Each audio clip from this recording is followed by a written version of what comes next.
নোমান, তোমার মনটা খারাপ কেন? আজকে আমি সরকারি হাসপাতালে গেছিলাম। তারা আমার রুগীকে দেখছে কিন্তু কোনো সেবা দেয়নি। তারা বলছে তাদের ব্যক্তিগত চেম্বারে যেতে।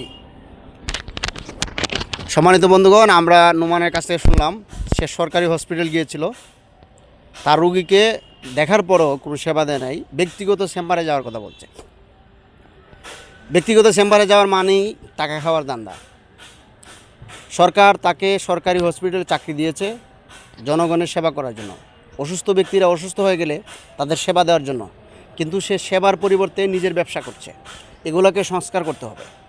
এই জুলাই অভ্যুত্থানের পরেও আমাদের সরকারি হসপিটালগুলোতে জনগণ হতাশার শিকার হচ্ছে, হয়রানির শিকার হচ্ছে। আমি নিজেও এর শিকার। আমার দুটি সন্তান যমজ হয়েছিল, আমি সরকারি হসপিটালে গিয়ে সেবা পাইনি। অনেক দালালদেরকে বাধ্য হয়ে আমার সন্তানকে বাঁচানোর চেষ্টায় তাদেরকে টাকা দিতে হয়েছে। এই জন্য দালাল মুক্ত করতে হবে প্রত্যেকটা প্রতিষ্ঠান এবং যোগ্য চিকিৎসকের মাধ্যমে দেশের জনগণকে সুসেবা দিতে হবে। কথা বলা ঠিক কিনা? ঠিক। ছাত্রদের যৌক্তিক আন্দোলন, বরিশালে আন্দোলন হচ্ছে, ঢাকা আন্দোলন হচ্ছে, এই আন্দোলনকে, এই দাবিকে মেনে নিতে হবে।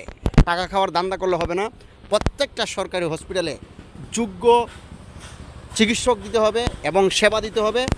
কোনো ধরনের দালালি চলবে না, ইনশাআল্লাহ। কথা বলা ঠিক কিনা? ইনশাআল্লাহ।